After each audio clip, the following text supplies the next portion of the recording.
Good afternoon.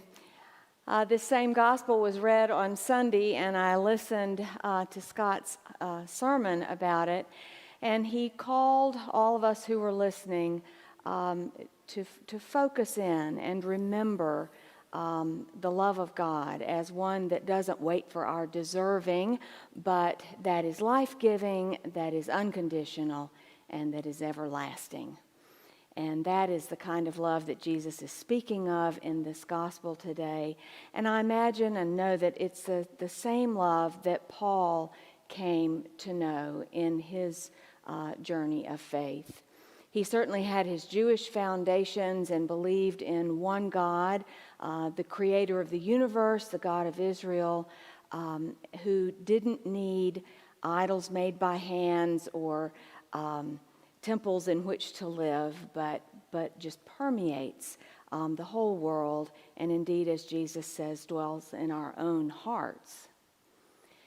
And so there's a scene in Acts where Paul is in Athens, which is the seat of the greatest philosophers, the greatest sculptors, the greatest poets.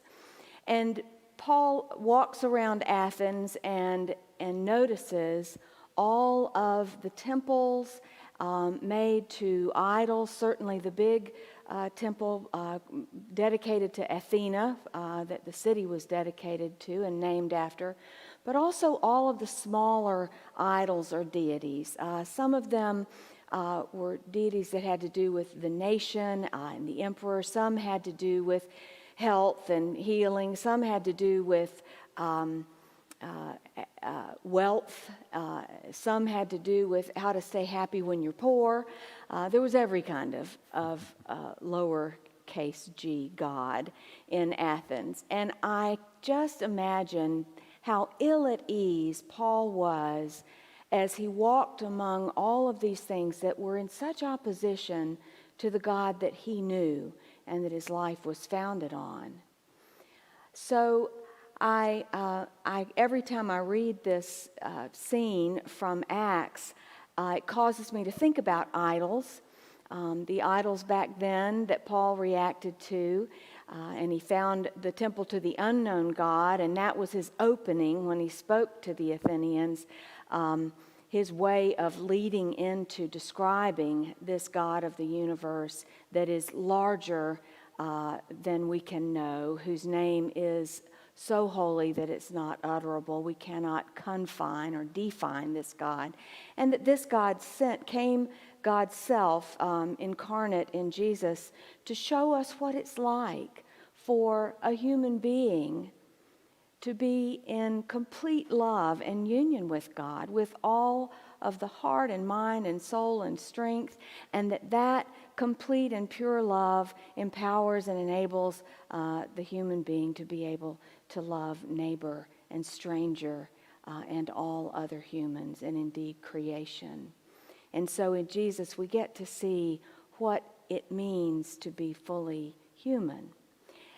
And so Paul used that in the sermon that he preached in Athens. But back to icons and idols, this reading does always make me think about what are the idols that develop in my life, in our lives, gradually and perceptively, but nevertheless do attract us and draw us away from that wholehearted love of God and neighbor into a devotion to the situation or the item or even the person. And we know we talk about icons, and those in opposite of idol, it draw us like a window further into a deeper knowing and a deeper love of God through Christ.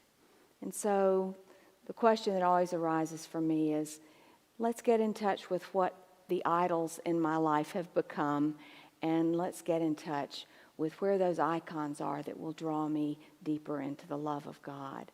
So I have a story to tell you. In a church long ago and far away where I served, it was similar to Trinity, but it had a lot of brass. Everything had brass rails, and there was a balcony with brass rails, and the whole altar rail was brass, and there was a brass guild. And that brass guild, their ministry was to polish the brass. And no one ever touched any of the brass without white gloves on, so it wouldn't get tarnished by the oils or acids in the skin.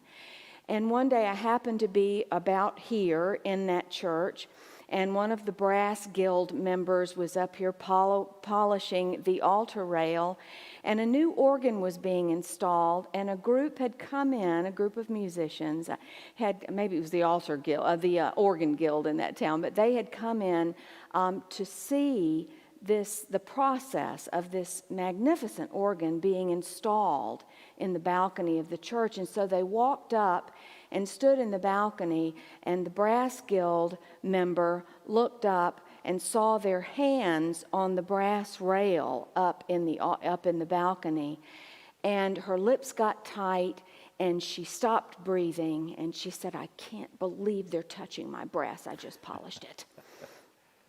Now, we have to be very careful. We cannot judge what the idols or icons are in other people's lives. We cannot know the devotion of people's hearts. I don't know if polishing that brass was for her a way of piety, of time alone with God, of offering her best efforts to God. But I think that if the brass served as an icon for her rather than an idol, she might have looked up there and said, "Oh my goodness, we have visitors in this church, and they're witnessing this wonderful organ, and they'll be back to hear its music, and I'm so glad I polished that brass before they got here." What a difference in attitude. And so, my friends, I just invite us to be aware. I think this is they're calling this odd time in our lives a permeable time or a liminal time, where what we stood so firmly on is no longer firm, and yet we don't quite know how or where we're going to stand and live in the future. And so in this in-between time, I think it's a really great time for us to slow down and think, where have the idols taken place in my life and planted themselves, and how might I free myself of them so that my love for God through Jesus Christ can be deeper and more profound and more formative in my life.